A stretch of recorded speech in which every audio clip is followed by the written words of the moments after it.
Surgery day is part of the patient experience, and I think patient experience is a big focus in my practice, and I'm sure many other surgeons' practices as well. It's all talk until the surgery day. Until the surgery day, we're thinking about doing an operation. And even though we're planning for it and we've set aside time and we've got you on an operating schedule, until the surgery day, there's an unreal quality to it. So there's all the pre-op planning, and you'll have contact with my office before we get to the surgery day. You will have had 1 or 2 or 3 consultations. We will have made all the decisions we need to make. So on the surgery day, you'll be clear about what's going to happen. When you come to the hospital, they've usually phoned you, you know what time to come, you have to fast beforehand, and there's various do's and don'ts which we will go through with you well before the surgery. So on the day when you come, you'll again have good information on what to bring, loose clothing, don't bring valuables and all that kind of stuff. So any prep that you need to do will have been taken care of with pre-surgery information. On the day, you'll be taken to a room and admitted, your blood pressure will be taken, you'll be changed into a surgical gown, little booties, it's all very hospital-y.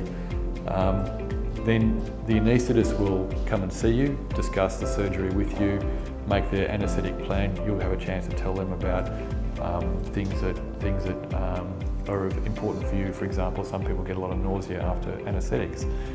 You'll have a conversation with the anaesthetist that won't be rushed, it'll be adequate in terms of time. Then you'll actually be taken to the operating room by our staff, and you'll be walked there in general terms. So you walk into the operating room, into this room, and the staff will be attentive to you. You'll be in a dressing gown, your privacy will be attended to. They'll lay you down in the operating room, which is very confronting, I'm told. I know it is. It's a scary moment, but people around you understand this and they'll care for you all the way through. So the anaesthetist will meet you in the operating room, and there'll be multiple staff there. There'll be people bustling about, but there'll also be the anaesthetic assistant whose job is really to look after you.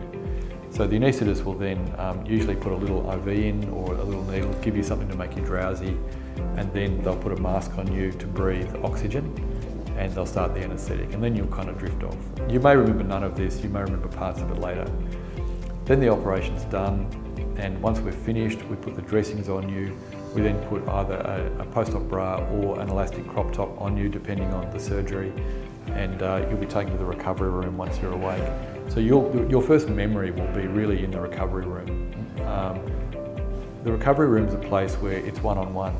So our staff sit with you and they only look after you. And they're watching you as you recover. If you're sore, they'll give you drugs. If you're fine, they'll start to chat to you, they'll bring you a drink if you want. Usually they're typically about half an hour, and then you'll be taken back to the room, either the day surgery room or if you're staying the night, your hospital room. And then the nurses will check you all the time and make sure that you're okay, but you won't be taken there until you're kind of wide awake. Many people don't remember much about recovery. Some people remember everything from the recovery room on. Some people, even though I might have had a chat to you in recovery, an hour later you might well not remember it. So it's quite variable. But the process is one we go through all the time, and it's all really about patient safety and making sure that you're cared for all the way through. Once you're back in the ward, then the nurses work with you in terms of pain relief. So you may have do's and don'ts or particular pain relief agents that agree with you and don't agree with you. And then once we figure you out in terms of what you need for pain, then you can go home, whether it's that day or the next day. To go home, you've got to be drinking adequately, feeling reasonable, pain under control, and well supervised. And then at that point, you've got numbers to call if you have any problems when you go home, and you'll have appointment follow-ups already made before you come to hospital.